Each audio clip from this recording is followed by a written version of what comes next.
آج election commission نے پنجاب میں انتخاب کی تاریخ دے دی ہے۔ 30 اپریل کو ہوگا۔ کاغذات نامزدگی اور جو اسکروٹنی ہے اس کی ڈیٹیلز بھی درج ہیں الیکشن کمیشن کے نوٹیفیکیشن میں۔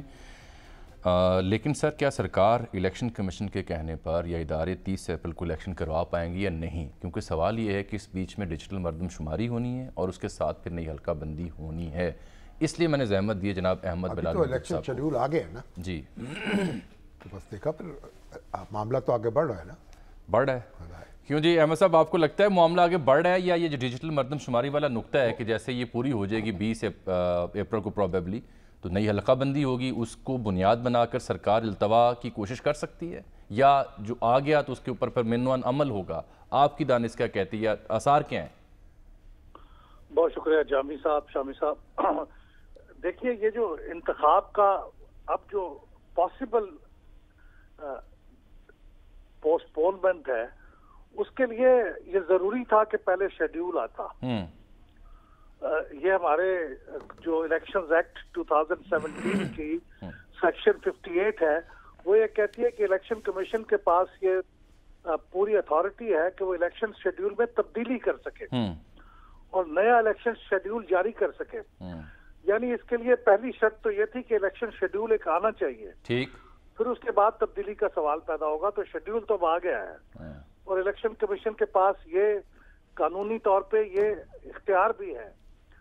اب اس کے لیے لازمی ہے تو گویا آپ کہنا چاہتے ہیں کہ شیڈیول اس لیے جاری کیا گیا ہے کہ اس میں تبدیلی کی جا سکے؟ نہیں، میں یہ تو نہیں کہتا کہ ان کا ارادہ یہ تھا، لیکن یہ ہے کہ سیکوینس ایسا ہی ہوتا ہے کہ اگر الیکشن کے شیڈیول میں تبدیلی ہو سکتی ہے، الیکشن کمیشن شیڈیول کو روک نہیں سکتا تھا۔ ان کے الفاظ یہی ہیں کہ آلٹریشنز کر سکتی ہے اور نیا الیکشن شیڈیول جاری کر سکتی ہے۔ تو اس کا مطلب ہے کہ پہلا الیکشن شیڈیول جاری ہونا ضروری تھا، وہ ہو چکا ہے۔ اور اسی سیکوینس میں دیکھ رہا ہوں کہ کل وزارت داخلہ اور وزارت خزانہ کے سیکرٹریوں کو بلایا ہے الیکشن کمیشن نے بریفنگ دینے کے لیے، تو وہ آئیں گے اور وہ اپنا کیس پیش کریں گے کہ ہم پیسے نہیں دے سکتے یا دے سکتے ہیں، یا سیکیورٹی دے سکتے ہیں یا نہیں دے سکتے۔ اور جب وہ الیکشن کمیشن کو یہ بتا دیں گے اور الیکشن کمیشن اگر تو کنونس نہیں ہوگا تو وہ کہے گا نہیں، آپ کو ہر صورت پہ ہمیں یہ اسسٹنس مہیا کرنی ہے آئین کے مطابق، اور وہ ڈیٹ کے اوپر سٹک کریں گے۔ اور اگر وہ کچھ ایسی ریزنز پیش کر دیں گے جس سے کہ بات کنونس ہو سکے الیکشن کمیشن، تو پھر الیکشن کمیشن اس الیکشن کے اسکیڈول میں تبدیلی کر سکتا ہے۔ قانوناً تو راستہ یہی ایک ہے اور کوئی راستہ نہیں ہے۔ بلال صاحب، جو مردم شماری والا معاملہ ہے وہ بھی اب اعتراض اٹھایا جا سکتا ہے؟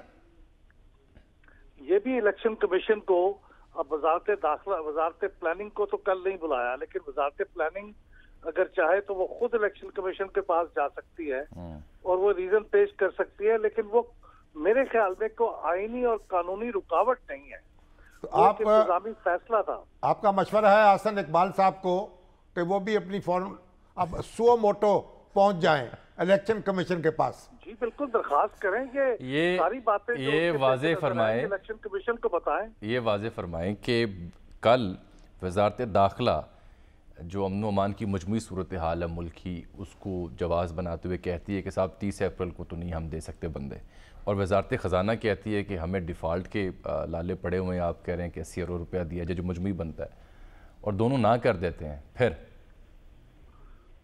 جی میرے خیال میں اس کے بعد الیکشن کمیشن کو دیکھیے قانونی طور پہ یہ ساری باتیں جو نہ کرنے والی ہیں، اس کی روشنی میں الیکشن کمیشن یہ بتائے گا کہ ہم الیکشن کروا سکتے ہیں یا نہیں کروا سکتے، اور وہ شیڈیول کو تبدیل کرنا چاہیں گے یا نہیں کرنا چاہیں گے۔ دیکھیے اس کا کلو ہمیں مقامی حکومتوں کے الیکشن میں ملتا ہے۔ جی جی، کراچی میں جو الیکشن تھے یعنی phase 2 of Sindh local government election, اس میں 3 دفعہ الیکشن کی ڈیٹ تبدیل ہوئی ہے حکومت سندھ کے کہنے پہ، کیونکہ انہوں نے کہا کہ یہ سیلاب کی صورتحال کی وجہ سے ہمارے لوگ مصروف ہیں، اس لیے ہم نہیں کروا سکتے۔ تو 3 دفعہ الیکشن کمیشن نے ان کی بات کو مانا اور الیکشن کی تاریخ پہ تبدیلی کی۔ چوتھی بار نہیں مانا اور چوتھی بار کہا کہ نہیں، ہم اسی ڈیٹ کو اب جو مقرر ہو گئی کرائیں گے، اور وہ پھر انہوں نے کرایا۔ تو ابھی الیکشن کمیشن کے اختیار میں ہے، لیکن الیکشن کمیشن جو بھی فیصلہ کرے گا الٹیمیٹلی میرا خیال ہے وہ چیلنج ہوگا سپریم کورٹ میں، اور بات پھر وہیں جا کے پہنچے گی جہاں حتمی